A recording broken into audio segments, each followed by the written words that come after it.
Hello, hello, hello, everybody. Welcome, welcome, welcome. Tonight, I have something extra, extra special for you. Our guest is Wilson Dew, the renal warrior, kidney transplant recipient, owner, operator of the mission headquarters, transformative, inspiring journey, living kidney donor advocate, public speaker, and on a mission to help his fellow kidney patients. Wilson's kidney story starts back in the early 2000s, in his early 30s. He's always been a bigger guy, and at 315 pounds, didn't want to hear about exercising or losing weight. After college, he had a sedentary job in finance as a Bank of America mortgage broker in Alameda, California. He smoked, ate out frequently, lived an unhealthy life, and didn't want to go to the doctors. That all changed in June of 2016. At the age of 34, Wilson had to go to the emergency room with gout and expected to get a shot of cortisone. Instead, the doctor told him that he was at stage 5 renal failure, that his blood pressure was ridiculously high, his kidneys had failed, and that he would need to either get ready for dialysis or get a kidney transplant. They wouldn't allow him to go home because they were afraid he wouldn't make it back. He spoke with a nephrologist the very next day who told him that he would need to lose over 100 pounds and keep it off in order to get a transplant. Wilson had to move home. Quote, as the days went, it began to really hit me. I may not survive this. There was a realization that everything I'd ever hoped for and dreamed of was tossed out the window. It was devastating, unquote. 3 months later, Wilson began dialysis using his fistula. Wilson had an occasion where he passed out after taking his dad to the emergency room. He started to swell, wasn't peeing as much, and gained 70 pounds in a couple of weeks. When people would visit him, they acted as if this would be the last time they might see him. Wilson was in the hospital for a few weeks, was eventually transferred, and then finally went home. He was so weak that his life was confined to dialysis only. He thought about stopping dialysis and just allowing himself to pass away because he could no longer pursue his dreams or a normal life. He had become wheelchair bound, unable to exercise or walk. Fortunately for us, Wilson chose life. He was able to force himself to take a few steps, and from there he began to walk, run, and ride a bike. Quote, I was in kidney failure on dialysis, but it was the first time I felt empowered with my health, like nothing was impossible. The weight just melted off until I was able to get on the kidney transplant wait list. My first race was a 10K, and it's one of the proudest moments of my life. I was the last person finishing, and the volunteers were cleaning up, but they still gave me my medal. That race led to many others, unquote. Empowered by his progress, Wilson opened his own gym, the Mission HQ. The gym's focus is to help people with chronic conditions get into better shape.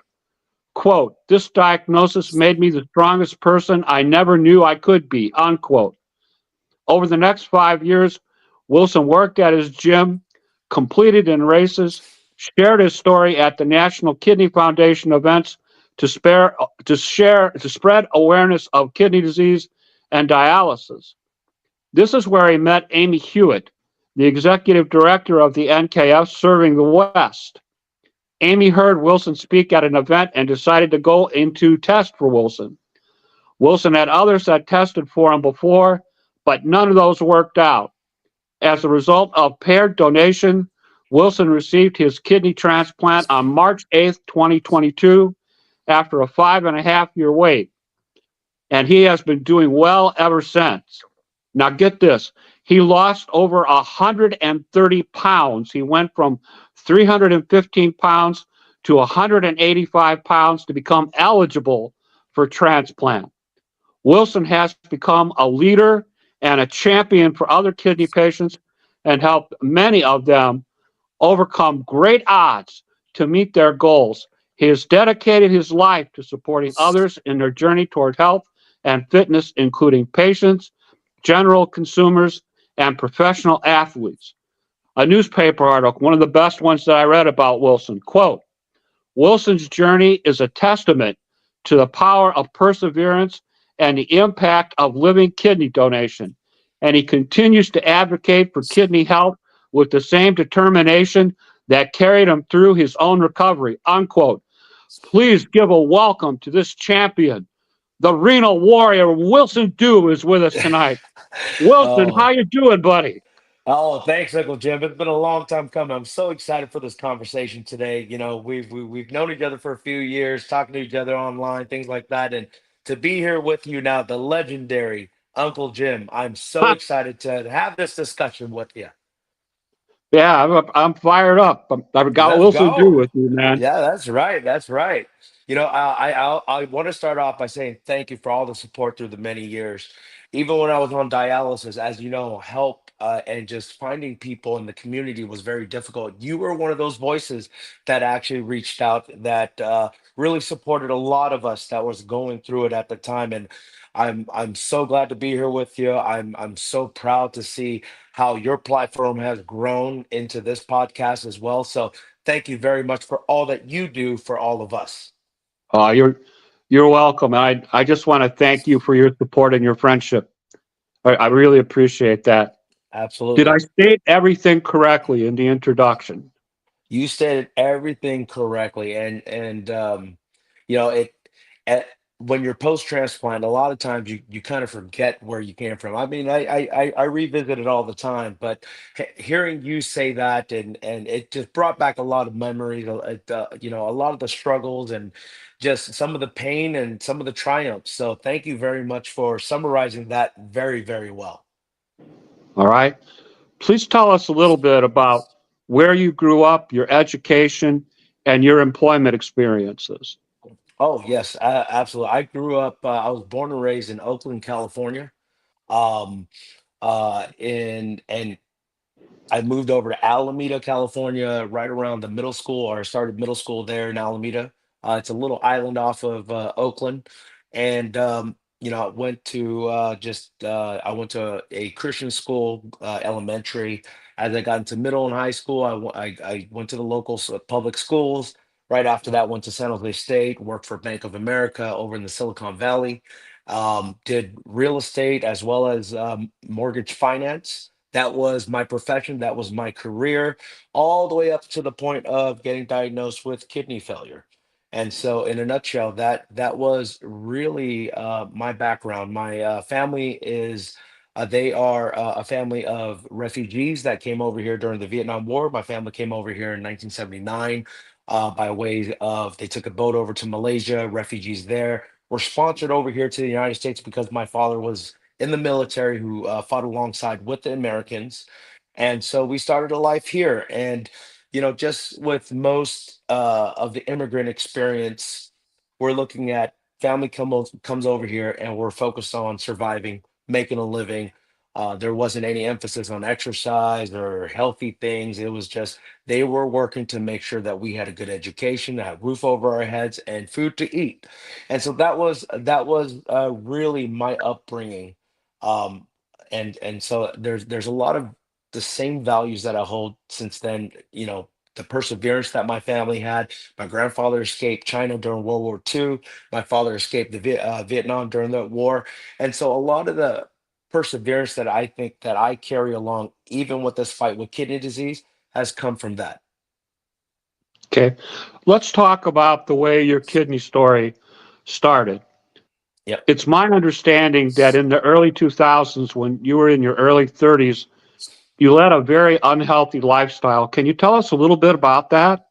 Oh, absolutely, absolutely. So, my early career, the early 2000s, it was one of the where I was at. It was, for the whole country, it was one of the hottest real estate markets uh, uh, that we've had in so long within the United States and within the Bay Area where I was at, it was a booming. And being a young kid getting into this type of work, there was a lot of money to be made at a very young age. Probably made more money than I should have, but being so young doing all that, I can tell you that there was a lot of irresponsibility going on. I thought that it was always going to come. I went out a whole lot, was able to buy everything I wanted to, was able to eat out all the time, party hard, and that's just really the financial world, if you would. It's in real estate and finance. There's a lot of celebrations to be had. You close the big deal, you go out, and if there's deals always closing, then you're always going out. And so that was my life. It was a fast life. It was a very unhealthy life. And I really thought I was invincible in my younger days. I started it, pretty much got into the field while I was in college, 18, 19 years old, coming out and just hitting the ground running. And I just kept it all the way through, all the way up into the point of getting diagnosed with kidney disease well into my mid 30s. Okay. In June of 2016, when you were 34, you had to go to the emergency room. Can you tell us what happened on Oh, that yeah. particular visit? Oh, yes. Oh, yes. It was, so having that fast life and doing all the things I wanted to do, um, I was as you said earlier, I was very sedentary. And being unhealthy, going out all the time, I gained a lot of weight. I was obese. I was well over 300 pounds, 315 pounds, as you stated. Um, and I just operated in that way.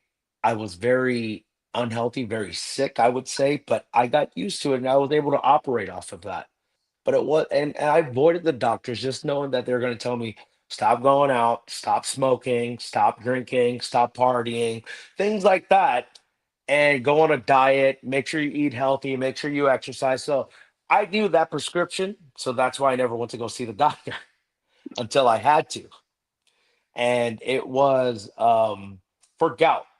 You're looking at, I was dealing with gout for, excuse me, I was dealing with gout probably on and off for about maybe a year and a half prior to that. But the flare ups were happening. It started happening like once every few months. It wasn't that big of a deal. Any of the audience listening that has gout, and that's how it starts. And as it gets worse and worse, it was just, one leg, one toe. That was no big deal. I can deal with it. I had crutches. I had a cane in the car just um, in case I needed it, and I would make do with it.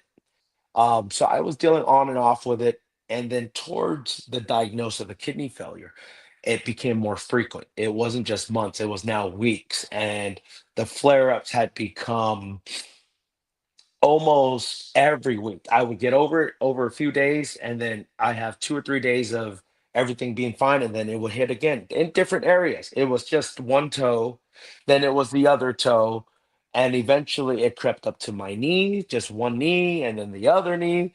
And the time that you're speaking about of when I was diagnosed with kidney failure and I had to go to the hospital was it was on both my toes, both my ankle, and both my knees. It was the morning time. I couldn't get out of bed. I couldn't go to the restroom. Only thing I could reach for was the phone. And at that point, it felt more of a burden. So I couldn't get up. I couldn't, obviously, with both legs just out of commission, I couldn't use my crutches or a cane. I had to call 911. They busted through the door of my house. They came and grabbed me, took me to the hospital, and I just wanted them to hurry up. I remember just going to the hospital, go, give me the cortisone shot. Let me be on my way. I got deals to close. I got work to do. People need me. I need to go. And it was at that time, I remember specifically at Kaiser Permanente. It was, I still remember the ER doctor's name, Dr. Wong. He came and he said, okay, so it is gout. We're going to take care of it, but you got to tell me about your stage 5 end stage renal disease or kidney failure. I had no idea what that meant. I didn't know what it was. I said, I don't know what you're talking about, but that's okay. Just hurry up. Give me some pills, surgery, whatever you got to do. Fix me up. I got to get back to work. And I said, son, I'm sorry. It's it's not that. Your life is going to change. You will need to wait the next day that a nephrologist will give you all of your options. I said the same thing to my nephrologist the next day, Dr. Wesley Lisker, who's a really good friend of mine now. But I did not like him when he came in. I told him, fix me up, get me out of here. I got to get to work. And this is when he said to me, you're probably not going to go back to work. You need to make arrangements for your life. It's not a matter of if you'll go on dialysis, it's just a matter of when. And we're talking about maybe maybe in a few days, maybe in a few weeks, but definitely you will be going on dialysis. My being stubborn as I was, wanted to go back to work and go, Doc, you don't understand me. Don't worry about it. Just do what you can. I'm not going through this dialysis, whatever you're talking about. I got work to do. You don't know who I am. I'm going to beat this thing. This happens to other people. It doesn't happen to me. I'm still young. And he said, well, I'm just telling you, get prepared. You need it. And then that's when it's go put in your fistula. Here's some pills you have to take. And I denied all of it. I was like, I'm not getting this fistula that you're talking about. I don't know what that is. I'm not doing it. Here's all these pills. Maybe it's easier for me to take pills. I'll take some of the pills, but I got to get back to work. Um, that time when they had me in the ER, I was diagnosed. They could not let me go. The doctor said we cannot discharge you in good conscience. I would have to sign the AMA going against medical advice because my blood pressure was way high. It was 240, I believe, over 160 or 180. And they said, if you walk out of here, you may not make it. And that's why you need to stay in this hospital until we are able to control that. And I stayed there for about a week before they got it down where it was regulated, where they discharged me. Now, before the diagnosis, I was dealing with gout, but I was still living my life. I was still working. I was still doing all these things. So I thought, okay, I'm going to get back to my life right now. I'm going to ignore all this and it'll probably all just go away. Well, we all know it doesn't go away. It doesn't get better like that. It doesn't, it doesn't get better. And from the time I was diagnosed, it was June. I started dialysis right towards sometime in September. And during that time, in between all that time, I became more and more sick. I started sleeping a lot longer. I started, they put me on prednisone, which was one heck of a drug to start off with. My body didn't really like it and was going through all sorts of changes with it physically, inside, outside. I could see it in my face. And, you know, I had to take a little bit of time off of work. Thought that I was going to get better. I never got better. I remember sleeping for 18 hours. I had to move back home with my folks. They were taking care of me. Um, and I remember they would just wake me up just to eat. I had to rent out my place and just stay there, hopefully to get better. And it led up to the day of dialysis. And, that was a very traumatic day for me. I was at home with my folks, and I remember my mom running up the stairs, waking me up and saying, "Hey, you need to go and check out your dad. Something's wrong with him." I go downstairs, half his face is drooping. I was like, "You're stroking out." I can see that. No time to wait for the ambulance, hop in the car, take them over to the hospital, drop them off in the ER. Now, a couple of weeks prior to this, I stopped peeing and my body began to really swell. I thought it was the prednisone, but it started swelling.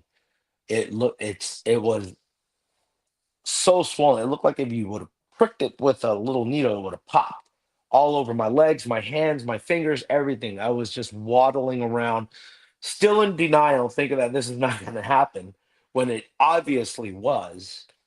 And so that day, I waddled downstairs, checked out my dad, said, "Okay, let's hop in the car." Took him to the ER, dropped him and my mom over at the ER. I come home to get ready, just to wash myself up or whatever. I come home and sit down because I was just out of breath. I was swollen, and I finally, okay, I need to use the restroom. I get up and I collapse, and I said, "Okay, no biggie." I climbed back up on the chair, try to get up again, and boom, collapsed again. And this is it. This is where I something's majorly wrong. Again, was only able to reach for the phone. Couldn't get up, or couldn't stand up. Was just got onto the chair. I remember being really strong, just going, okay, you know what? It's fine. We're gonna be okay. Called 911 again. Called my sister. Had them come over, and I remember the minute that I heard the little key in the door open. It was my sister, and at that moment, I just bursted into tears. I thought to myself, this is it. I may not make it. This is where I start dialysis. I'm terrified of it. I don't know what this is going to be. I don't know what's going to happen. I don't know if I'm going to be alive. I don't know what's going on with my body. The paramedics came, they got me, they took me back over to Kaiser, the same emergency room I had just dropped my parents off a couple hours prior. And during that time, they wheeled me in, brought me in. They estimated that I gained about 70 pounds over the past couple of weeks because my kidneys completely failed. I started swelling, retaining a lot of fluids. I was still eating my sodium, still having all of that. And they wanted to discharge me and wait for the nephrologist. And at that moment, we're texting my mom, or my sister was, and she was in between rooms in the ER. And she collapsed right in the middle of the hallway in the ER. And I remember hearing the stories of the nurses and the doctors saying, "Man, you can't be here," and she's here crying, saying, "My husband is in one room. I don't know if he's going to survive. He's stroking out. I have my son in the other room. He is very, very sick. I don't know what's going on with him either. And I don't know, I may lose both my husband and my son today. And I can't take this." Um, my mother comes into my room where I was, and she had already talked to the doctors, and they said, "We want to discharge him and wait for the nephrologist." She came in the room speaking to me in Vietnamese, our home language, and she said to me, "Son, the doctors are going to want to try to discharge you. I have to be here with your father. Please, you got to tell them that you cannot go home. I can't take care of you. I cannot lift you. You are so heavy right now. I cannot help." And as she's saying, there's tears rolling down her face. And if you could only imagine a mother's love, and a mother telling her child that she can't help in one of his worst moments, not knowing if he was going to be alive, it broke her heart. It broke her. Mm. And I told the doctors, I said, "I can't leave. I won't leave. I can't breathe. I can't do this. I can't do that." And they finally let me stay. And that night, when they finally got me into a room, this was probably, I was in the room from the afternoon all the way until early morning, maybe 2 or 3 in the morning, when an attending nephrologist came in, checked me out, and said, "Wow."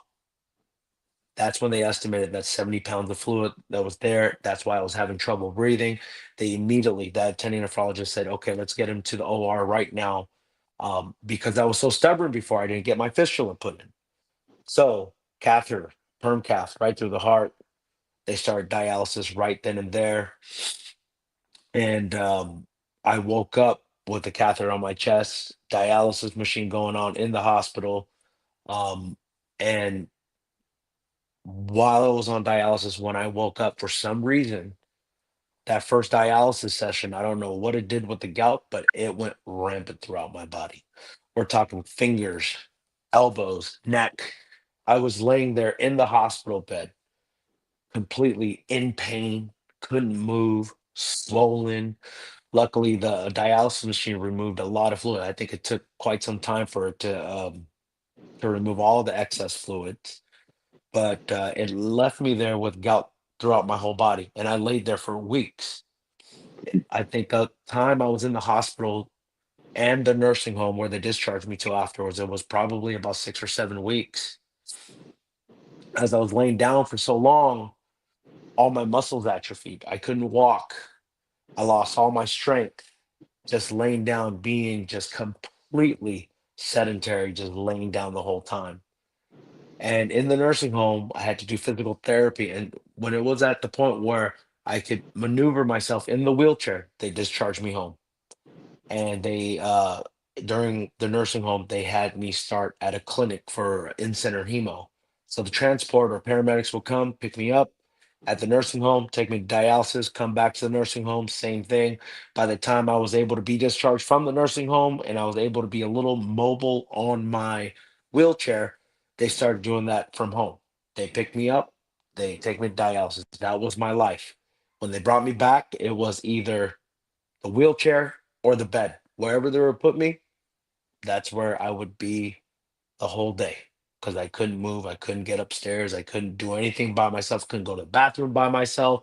Couldn't even couldn't even sneak in a little cheat meal. I had my mom had to cook for me, and she was following that diet to a T. And I couldn't even cheat when I wanted to. So, that's where I really started thinking, is life worth living? I can't. I can do anything. Just earlier, a few months earlier, I was out hanging out with friends. We were partying, celebrating this and celebrating that, and eating up a storm and having a great time. And here I am, ashamed, couldn't see anybody, couldn't talk to anybody, and just completely dependent. And that was a huge blow. Okay.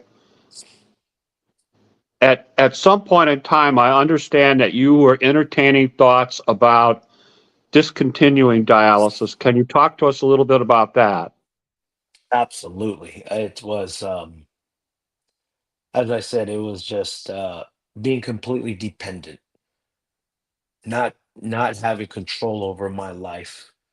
I wasn't married. I didn't have kids. Well, I'm still not married, still don't have kids, but these are some of the things I wanted to do in my life. I wanted to have children so I can have legacy. I wanted to do all of this, and that all seemed to be out of the picture just because of this diagnosis.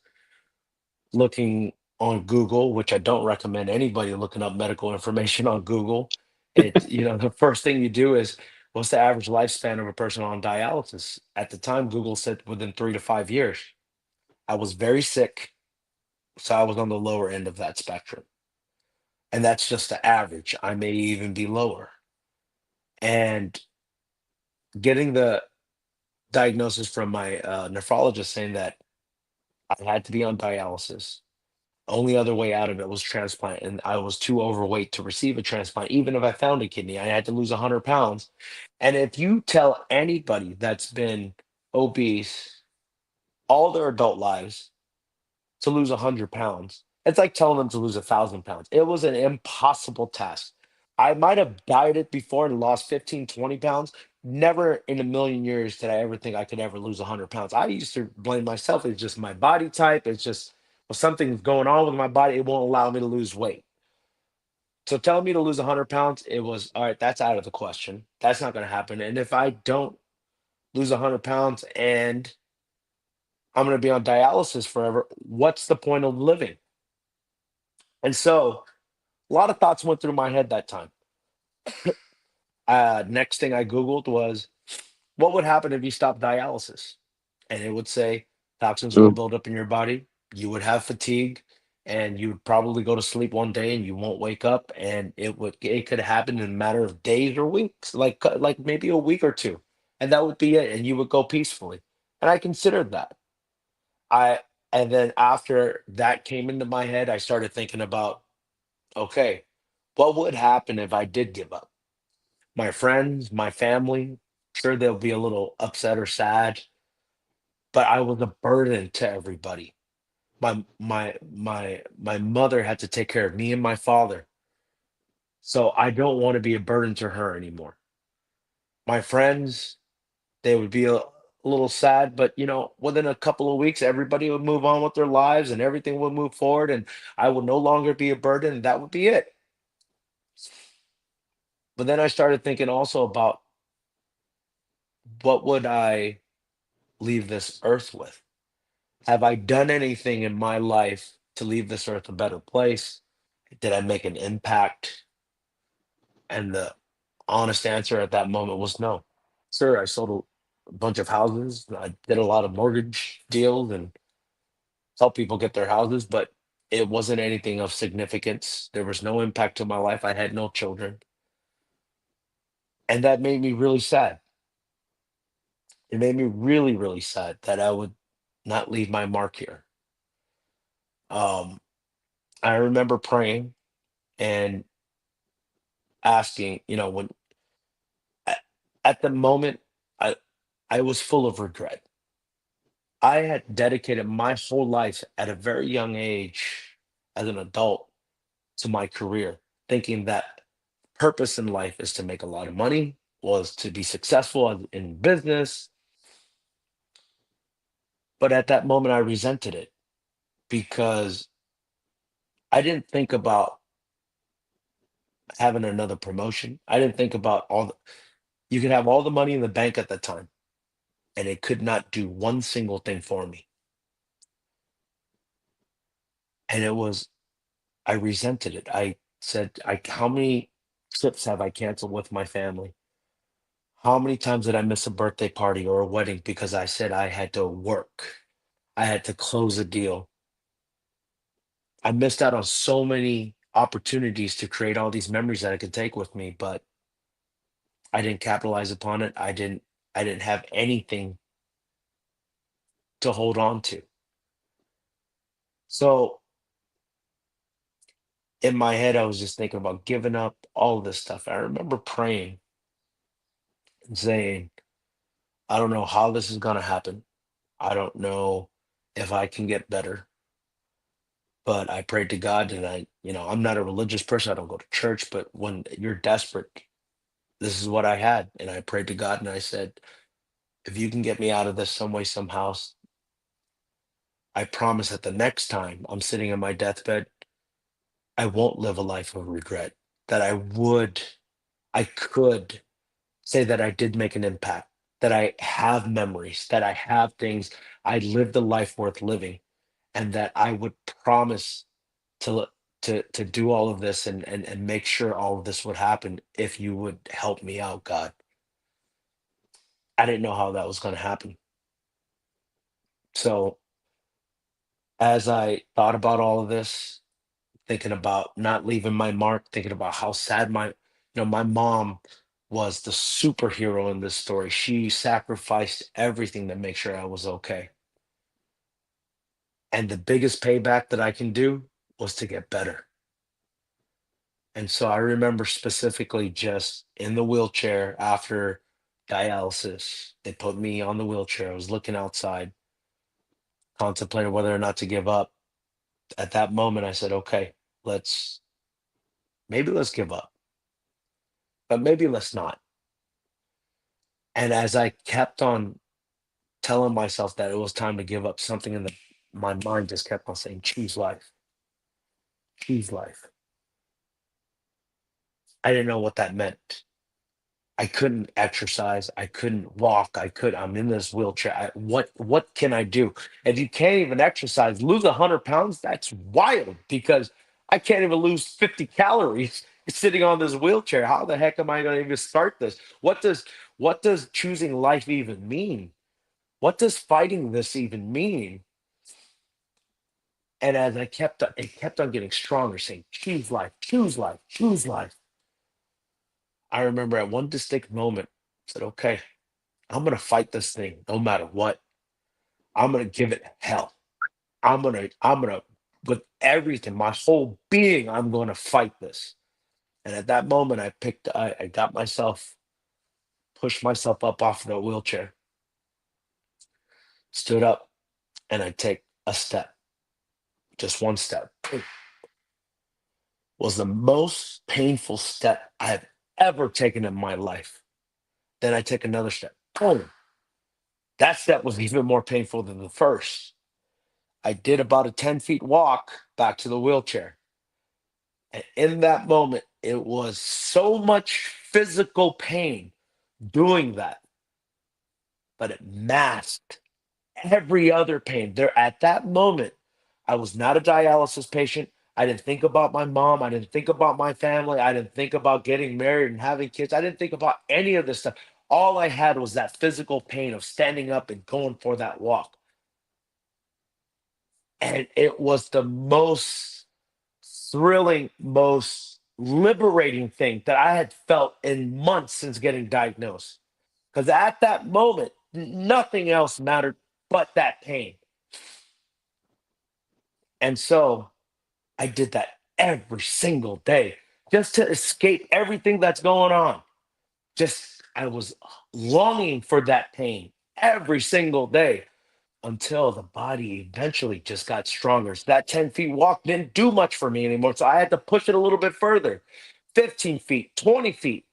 And, you're looking at starting to walk all day, and the body just kept on getting stronger and stronger to the point where I gave up the wheelchair. I had my crutches and a cane. I just started walking and walking and walking. There were points in during that time I would walk all day. I would walk 20 miles a day, starting at 5 in the morning. I would get done at 9 p.m. at night. Sure, there were breaks in between. I would go home, sleep. Sometimes I had to call Uber, pick me up, drop me off at home, eat, sleep, go right back out there. I kept on doing it because I kept on searching for that pain. It was a drug. It was my drug, just to search for that pain.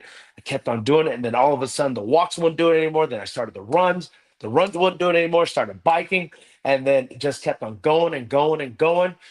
And I will tell you, Uncle Jim, I never stopped. Not even till this day, I still won't stop. I'm still searching for that pain. It just takes more and more and more to actually get there.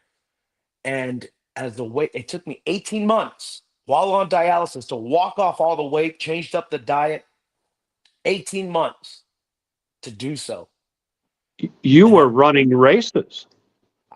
after the 18 months, I started running races when the walks weren't doing anything for me anymore. It was a bunch of 10Ks, 5Ks, and just going everywhere. And just, I didn't care if I was the last person that finished the race.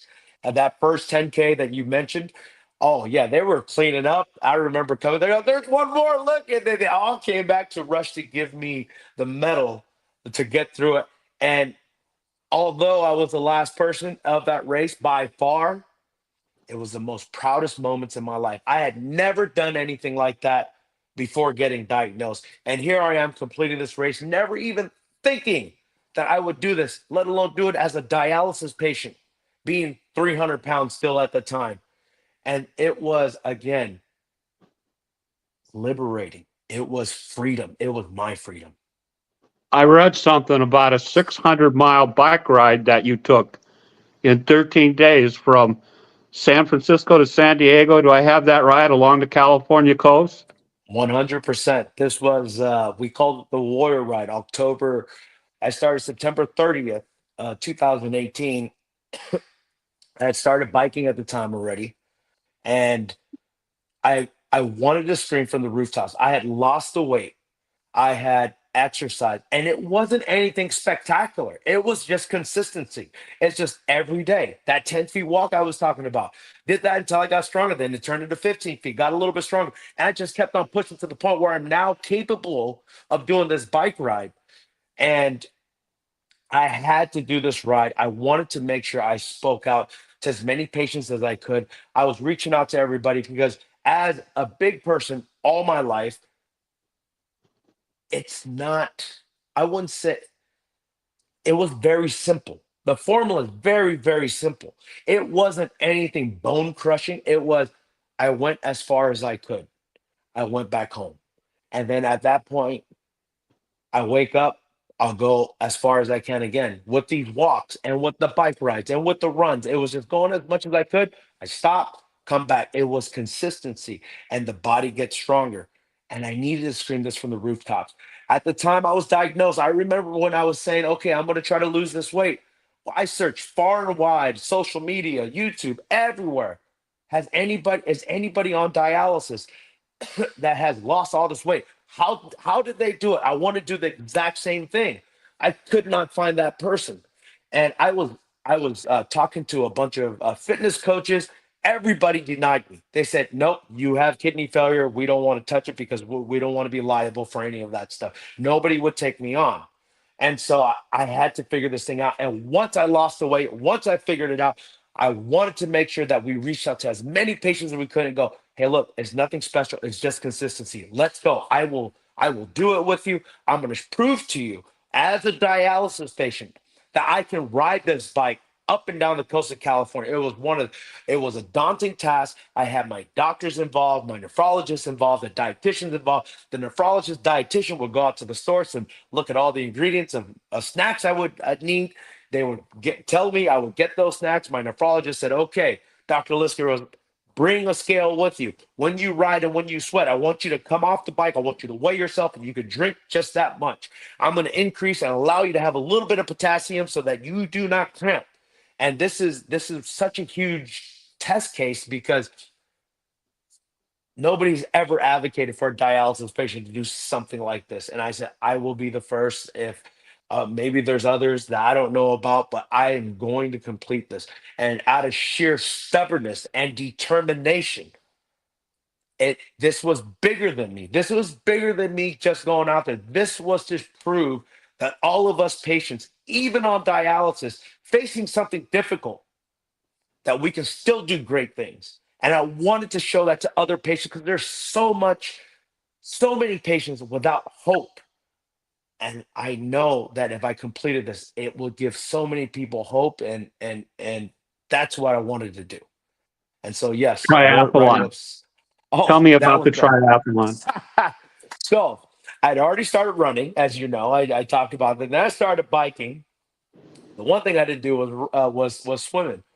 But I would say after that bike ride, that 600-mile bike ride, I felt empty. It was such a huge goal that I trained for a year on it to be able to do it. And the minute that I completed it, I felt empty, as if it was all this hype up to the point. Now I'm done. What's next? And I remember one of the organizers of a local triathlon said, "Hey, we're having a triathlon. Can you help us promote it?" I said, "Yeah, I'll help you promote it," not knowing that I might be able to do it. So I volunteered. I helped promote it one year. The following year, I said, "You know what? I'm going to do this. I know I can do this." I went to go talk to my trainer at the time. I said, "Trainer, I want to do this triathlon. I could do the biking portion because I've been biking. Let's do a relay. You could do the running and the swimming. I'll do the bike, or we'll find somebody else to do the other parts. I want to do the biking." And my trainer said, "I will do this triathlon in one condition. You have to do the whole thing." And at that moment was like, that's having somebody like my trainer or anybody believing in me, believing that I can do this, gave me all the confidence in the world to be able to tackle this. It was like everything else, one step at a time. Train for it little by little. Go as much as you can. You stop, you keep on going right after that. So I took that same philosophy and I started training with the runs, went back on, I mean, with the swimming, went back on the runs and the bike. And sure enough, it was August of 2019, a year after the Warrior ride, a year after the bike ride. I set out to do this Oakland triathlon with two other transplant patients. I called them up. I said, "Hey, let's do all this together as a team." Some of my friends came out to do it too, and we all tackled it together. Uh, we did the Olympic distance, which is about a mile swim, looking at a 25-mile bike ride, and a 6.2-mile run, or a 10K. And the minute I got out of that water after that swim, I knew I got the bike. Hopped on the bike, I crushed that, and the run was a little slower, but again, did that out of, I think there was about maybe close to 400 competitors, maybe 380, 390, somewhere in that effect. I think I was like number 373 or 374. And I'm sure the other 20 or so that I was in front of probably didn't even show up to the race, but they were also cleaning up. And but it didn't matter. It was completing it. I will say, towards the end of the run, when I was about to finish, it was about a quarter mile out. The community came out to support, and we held all the volunteer positions. They were wearing these shirts, Renal Warrior shirts. And I remember some of my family members standing up at a bridge, screaming out with a sign, "Renal Warrior!" I was finishing up. I had my sunglasses on. It was a hot day. But I will tell you that last quarter mile, everything just came through my mind again. The diagnosis, getting up off the wheelchair, my mom, my dad stroking out, my family going through all of this, not knowing if I was going to survive. And here I am finishing a freaking triathlon, tears rolling down my face. And at that moment, I realized that my prayers have been answered. And I am completing this triathlon. And it was the most emotional time that I had. I did the bike ride. It was traveling long distance. I had some friends there, but this, I had my whole family there. I had the NKF out there as they cheered me through that finish line. And as I was going the last tenth of a mile, I had my family all came out with the Renal war shirts and ran it with me to run through that finish line. And here I am, tears rolling down my face, thinking, I never thought in a million years that I would ever be able to that I would even consider doing anything like that. I didn't even know triathlons existed. And here I am completing it as a dialysis patient. And this meant more to me than just me completing it. This meant to me that other patients, that you don't have to do a triathlon, but you can certainly go out there and walk a little bit. You can certainly do a little bit, and it'll change your life. And so it was, again, one of the greatest accomplishments in my life, to be able to complete that. Wilson, you saw this gap where people on dialysis were unable to get treatment because the people that were supposed to treat them were afraid of them. Somehow, in between seeing that gap, I understand that you bought a gym. Can you tell us a little bit about that and why you did it? Oh, 100%. It was, you know, they they're throughout this journey, I will tell you that there's too many coincidences that has happened throughout this journey to say that it's a coincidence. It feels like a lot of this is by design. As I was training for the bike ride, as I was training for these runs, I had a trainer that would train me. And after the bike ride, he had called me he started working at this new gym. And he said, "Hey, would you just let's go over to this new gym? I'll train you over there." So I did. I went over, I started training over there. Um, Prior to that, I had already said that, maybe when I get older and I retire, that I would open up a gym and help patients because, it's a much needed thing within our community. Um, and so as I was training there with my trainer, I remember the owner coming in and out, and me and the owner crossed paths, and the owner was saying that, this place wasn't viable. They didn't want it anymore. They're probably going to call it quits. And so one thing led to another, and we talked, and I took it off their hands. It wasn't the Mission HQ at the point. I just knew that there was a calling there. I didn't know how to train people. I was still a dialysis patient. The one thing I did know is that I had this itch and this thing to I wanted all the people that were next to me in the dialysis chairs to come and walk with me. I wanted them to get better. I wanted to again, I had been searching long and hard for any other dialysis patients that were doing something so that I can follow. I could not find them. So at this point, I had lost the weight. I'm getting stronger. I am doing these competitions.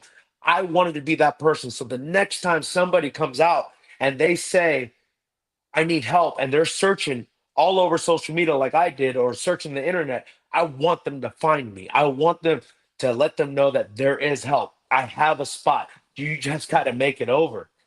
And so one thing led to another, and boom, it just happened where I took over the gym. And initially, I was just saying, you know what? It's for kidney patients. You all come in, we'll walk together. I did that 10 feet walk. I will do that 10 feet walk with you every single day until you get stronger. I will walk again with you. Let's go. And all of a sudden, it wasn't just kidney patients, it was my dad, as I said, had a stroke. It was him and his buddy. A few stroke patients, and then the community got word of it. Oh, I'm battling cancer right now, or I just got over it. I'm in remission. I need to get better. Come on in. And so we had this open up to the community, anybody with a chronic illness. I had people that were morbidly obese saying that I'm intimidated by gyms. I don't want to go to a gym. I feel like I'm being judged. Come on in, let's go. We'll walk together. And so all these folks came in, and where I'm at is a lot of the folks in the chronically ill population, they're worried about survival. They can't afford a gym membership. We're in a location where there's a lot of lower socioeconomic places out there where there's not a lot of resources. So this was all complimentary. I said I'm going to do this, and it's all free to everybody, anybody who wants help, and it's still free to this day. Okay. But then, Just so people know, yeah. the information about Wilson's Gym is scrolling across your screen. The link that you see is the link to his website. I know it's going across kind of fast. If you go to my Facebook page, this broadcast is pinned to the top of my Facebook page, Jim Myers, Myers. In the comments is all my research on Wilson and also the information about the gym, where it's located, their phone number, and the link to their website. So you can check it out. And what Wilson is telling you now is true. He takes kidney patients. He takes people that have disabilities. He takes older people. He takes professional people. We're going to talk about that in a little bit. But just so you know, he's very open about the membership. How many members do you have now, Wilson? Currently, right now, as the regular gym population, we're probably at about 110 members. We have about maybe about another close to 50 to 60 people who buys classes. And as far as we call them the warrior population or the warrior class population, we're at about 25 to 30 people locally. And we have people that are international with some of our virtual classes. And that's that chronically ill population that we have. Tell us the type of things that your members do. Oh, 100%. It's so um, going back to the Warriors, we have classes 3 days a week for all of our chronically ill patients. It's um, to build community, to build purpose for them so that they can do more, whatever that is. It's really to help build their confidence and all of that. And then when you're looking at for those warriors, I have patients that were just like me, extremely overweight, needing a kidney, and so I'll train them personally to get them down. One of our patients right now is a 24-year-old kid. He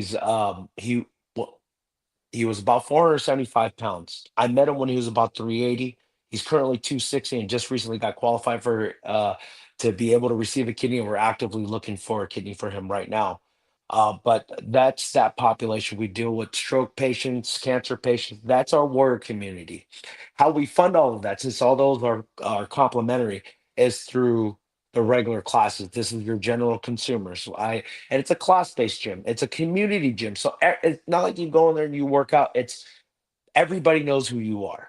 And the members know who the warrior members are. So when they see the patients working on themselves, you have every single member say, "Hey, what's going on, Austin?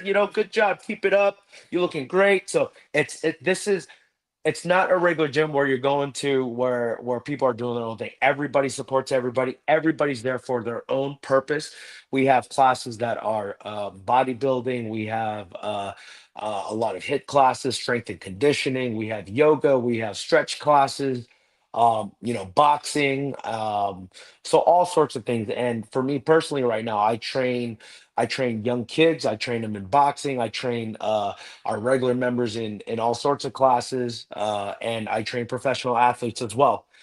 So that in whatever sport that they do, just within the strength and conditioning field, nutrition, all that stuff, and all the nutrition stuff. I got that off of while being on dialysis. You had to learn a whole lot about it. Okay. I don't want people to think that you're just an exercise guy. You've also done some advocacy. You mentioned the NKF. I want you to talk about your speaking experience with the NKF, and in particular, I want to hear you talk about Amy Heward. Yeah, absolutely.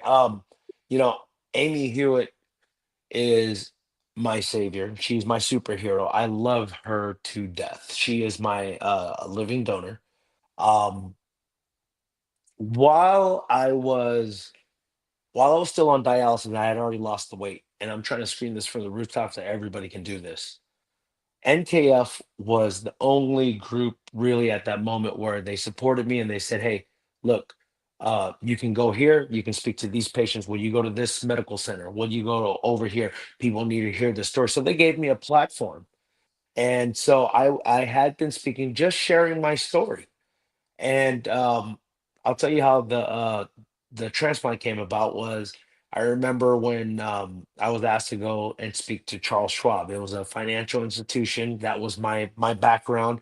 And so I almost didn't go to that talk, but I said, okay, let's go ahead and do this. It was in San Francisco.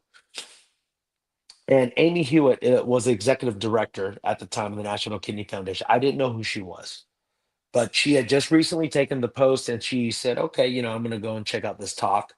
She came out, she heard the talk.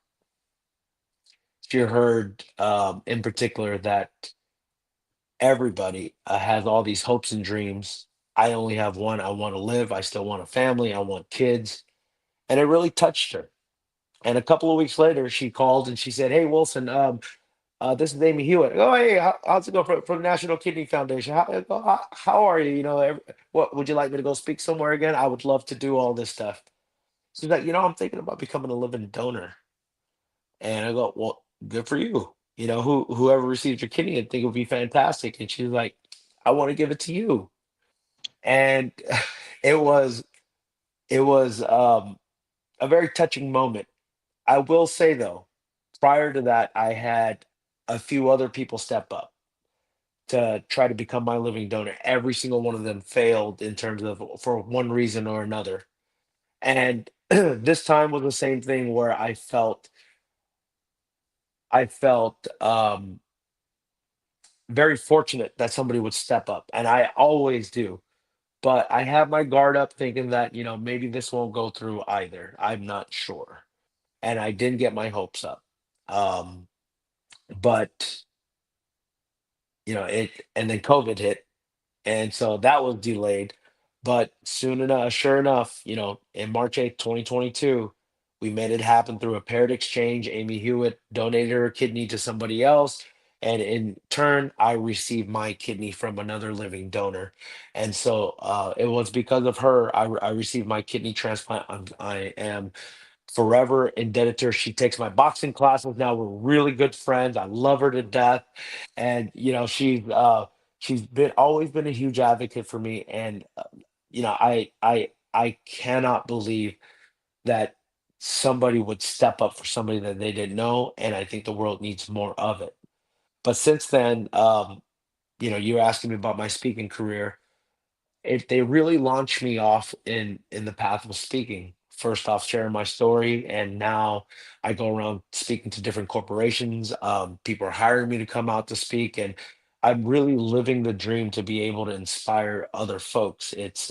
I will tell you that every corporate event that I've ever done, I would always have people coming up to me saying that they have multiple people coming up. They have a relative that is affected by kidney disease or currently battling it, and if they can get it in contact. And I talk to everybody that's dealing with it, and I try my best to help out as many people as I can with it. And this, I would say, I would live the rest of my life doing this. Earlier we had talked about my promise to God, and he kept his promise, and I'm living that promise on my end of the deal every single day. Okay. What transplant center are we talking about, Wilson? Where were you transplanted? I was transplanted at UC Davis. Yeah, UC Davis Medical Center. Amazing team. I love them all to death there. They all are my friends now over there. I always shout them out when I go out to speak. I'm very fortunate to be able to share the stage with my nephrologist sometimes, and so yeah, it's wonderful. Okay. Let's talk about some of your recent advocacy, athletic activities that you or your members are currently involved in. I want to ask about what's going on. April 26th, Oh, the yes. West Regional Games. Yes, April 26th is the donor games. It's the Western Regional. It is hosted by the Mission HQ, but it is sponsored by the National Kidney Registry. After transplant, I got connected with them. They were doing a lot of physical competitions, mainly with living donors, to prove that living donors can donate a kidney and still be able to do all these amazing physical feats. They do have a category for recipients, and so uh, somebody got in contact with me, said, "Check it out." I did it. I loved it. I was at the time one of very few recipients doing it, so I got really involved with them. The National Kidney Registry has revolutionized living donation within the kidney space. Last year in the United States, there were 6,000 living kidney donors. Out of that, the National Kidney Registry was responsible for up to, I think it was about 2,000 of it. They have facilitated over 10,000 living donors thus far, and so they do great work in terms of advocacy and making that connection where a person in California could donate to somebody in Florida, and they would still make it work. They have offer all sorts of protections with them. They are sponsoring this event April 26th, the Western Regional. So it was virtual and now they're doing it in person, and they are graciously having it over at the Mission HQ. We're looking at living donors as well as recipients all coming in to compete against the general public. They're able to compete as well. And it is a high rock style competition. It's an endurance event. And this is to prove to all the patients out there dealing with kidney disease that there is a life after transplant, that you can still do these things, that you can still perform at a very high level. Same thing for the donors. And this gives us an opportunity and a platform to speak to the general population that are fairly fit to do these competitions, to educate them about kidney disease and that you can still donate a kidney while you're living and not just on your driver's license, that you can really save a life. And it only really takes up a few weeks of your recovery and you go back to life for the most part, for most people, very normal life. And that's why yeah, we wanted them alongside with the donors, and really this is an outreach to the general public. And every time we do these things, there are folks that come out and say, we never knew you could donate a kidney while you were living. And this is what we need to scream from the rooftop and let everybody know. um, we share our experiences, and a lot of times with every living donor that I've met, every single one of them has said they would do it again if they could. One of my admins at the gym, her name's Amy as well. She was touched and inspired by the whole movement. She donated her kidney to a person she didn't know. It was a local sheriff that Amy Hewitt had just mentioned to me in passing. Say, "Oh, I was just at this event. There's a sheriff that needs a kidney." I came back. I was talking about it at the gym, and my admin, Amy McCann, said, "I'll do it." And boom, just within a few months, I believe, she donated her kidney, and because of that, she's living her best life right now. But because of that, somebody else is able to spend more time with their family, and be with their children and family and all that good stuff. So it just takes one, and we start spreading. That's what we're trying to do. Okay. You were in New York City recently for an event. Tell us a little bit about that.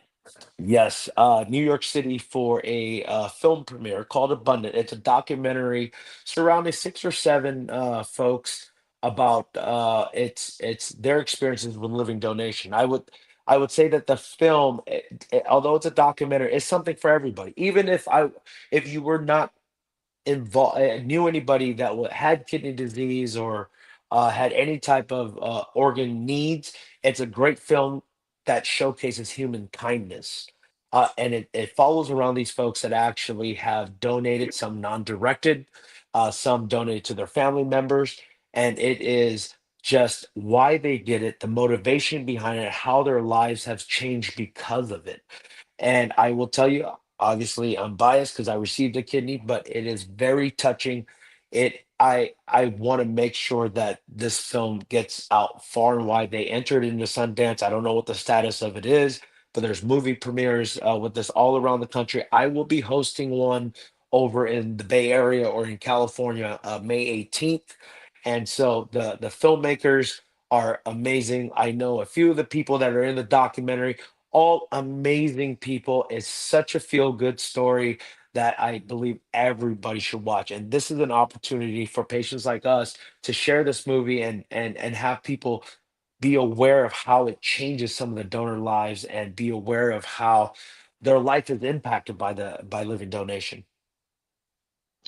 I understand that you are training a professional fighter for a fight coming up April 19th. Can you talk to us a little bit about that? That's right. I'm over here in Los Angeles right now. We are in the middle of a weight cut. We got our fight this Saturday.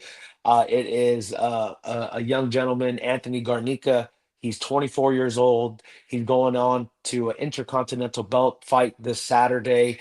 After this will be world title if he takes this one home. And you know it's very. I'm blessed and very fortunate to be in this space where.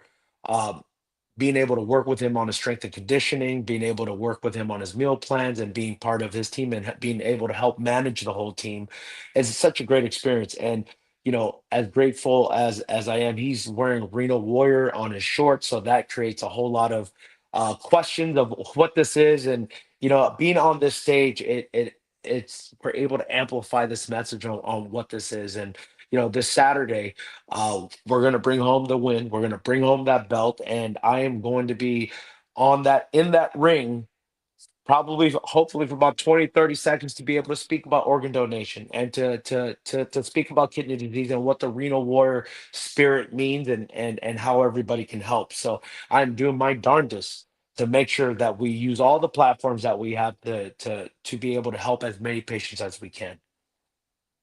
Excellent. I read about something that you did March 30th with Andres Falco. Can Oh you tell us a yes. little bit about that event? Oh yes, yes, absolutely. That was just gosh, that was a few weeks ago, March 30th. It's an endurance event. It's called the High Rocks. They call it the World Series of Endurance Events. It's eight grueling exercises with a 1K run in between. I think we ran total of 7 miles with all sorts of burpees in between, things like that. It was just a huge competition, thousands of people. And Andres Falco is one of my good friends from Spain, recently transplanted. Um, you're talking about me being the renal warrior, doing all these things while I was on dialysis and now post transplant. Andres single-handedly, while on dialysis, 7 years, transformed his body into a machine. This is all through diet and exercise. He's a CrossFit champion competing at a very high level. I was honored to be able to do this High Rocks event with him. He came traveled all the way from Spain so that we can do this competition. And we did this competition. We completed it as transplant recipients. I have no doubt he could have completed this as a dialysis patient.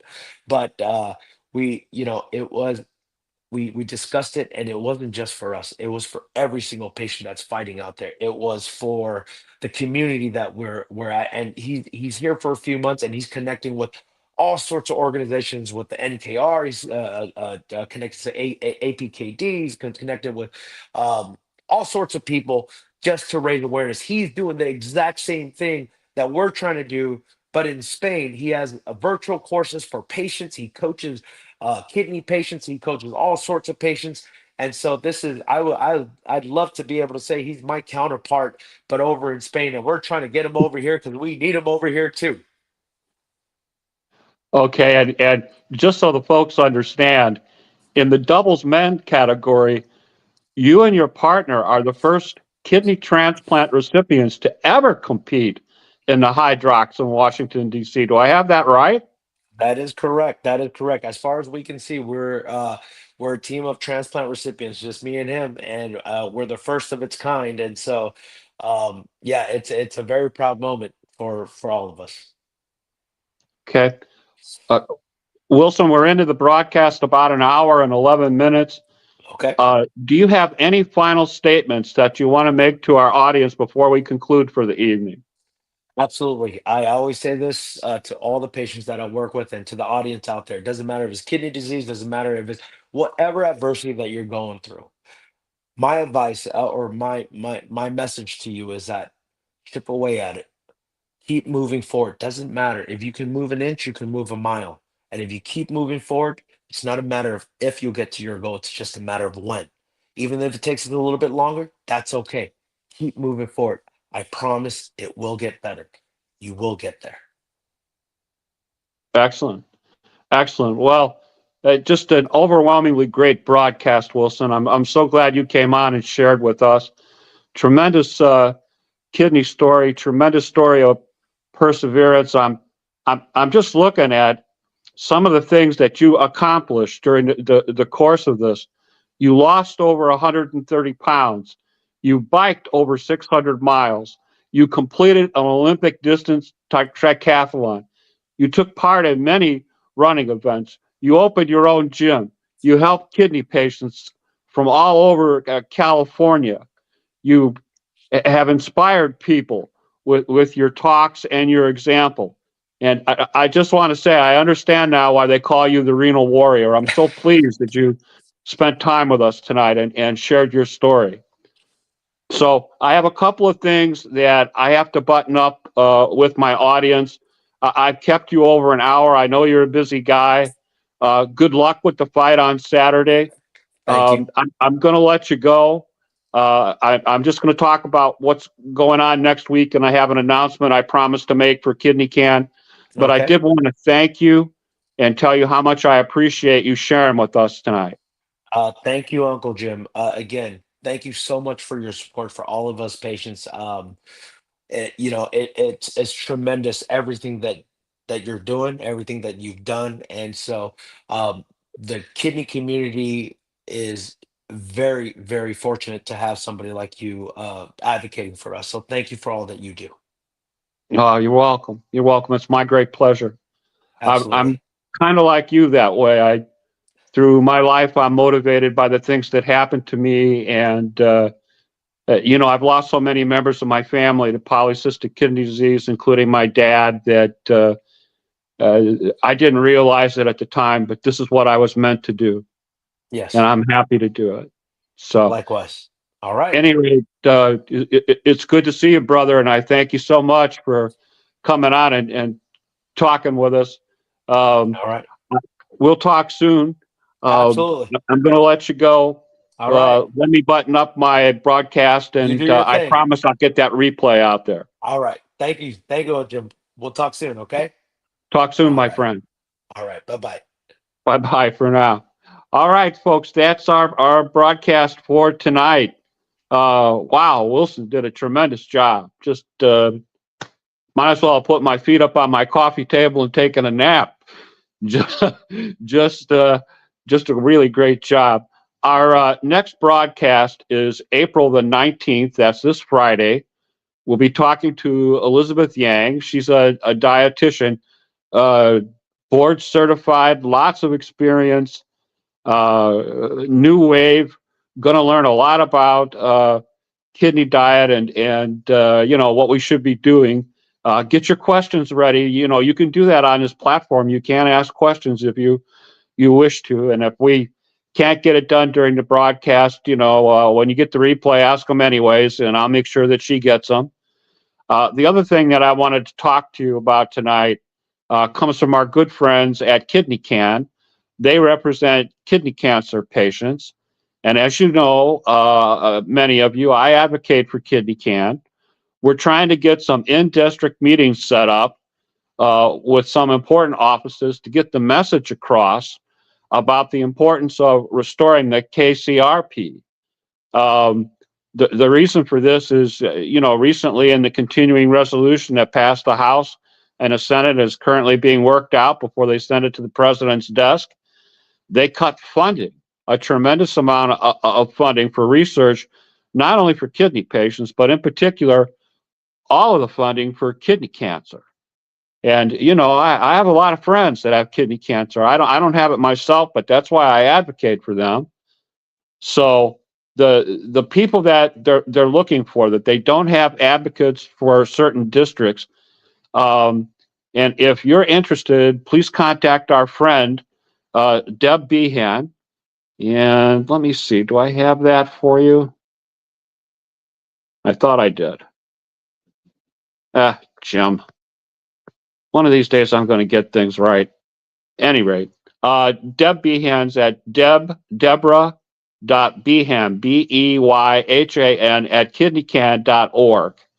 And the areas that they're looking for people to advocate to is Rogers from the 5th District in Kentucky, Anderholt, Alabama's 4th District, Molinar, Mollennar, Michigan from the 2nd District, Diaz Balart from Florida, the 26th District, Womack from Arkansas, the 3rd District, Ellzey from Texas, the 6th District. So if any of these people are your representatives, or you're from their district, or you know these people, or you're familiar, and you're interested in working with Kidney Can, contact Deb. Again, that address, Deborah, Debra.Behan, Beyhan, at kidneycan.org. It's a worthwhile organization.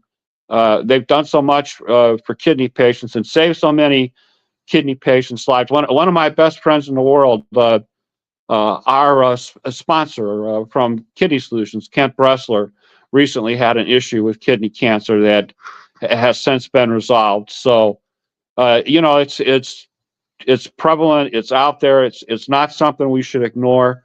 And I'm hoping that you'll get involved like I've been involved, and contact Deb if you can help out, because we really need to get that funding for research. You can't imagine how many people will actually die if we don't do this. So we need your help. So please, if you're able to do it, let Deb know. Drop me a line, kidneystories@hotmail.com. I'll get you to the right people. You know where to find your Uncle Jim. So, any rate, I want to thank you all for watching tonight. What a terrific broadcast. The great Wilson Dew was with us, took over the show. I let him do it because he did such a great job. And wow, what a kidney story. So I will see you on Friday. Get your questions ready for the dietitian. And thank you for watching.